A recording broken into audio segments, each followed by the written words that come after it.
সেই একই গন্ধ। পচা, এই বিড়িটা তোকে কে দিয়েছে? একটা বিড়িখোর বুড়ি। একটা বিড়িখোর বুড়ি? তার মানে আমার মা। তার মানে এটা আমার মায়ের হাতে তৈরি বিড়ি।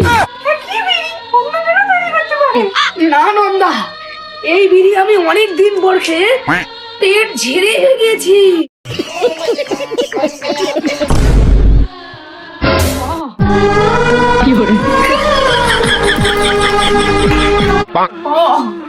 তুমি জানো যে আমি তোমাদের স্পেশাল বিড়ি ছাড়া কিছু খেতে পারি না মা।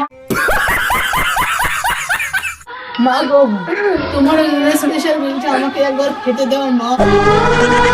কতদিন আমার পায়খানা ক্লিয়ার হয়নি মা, একবার।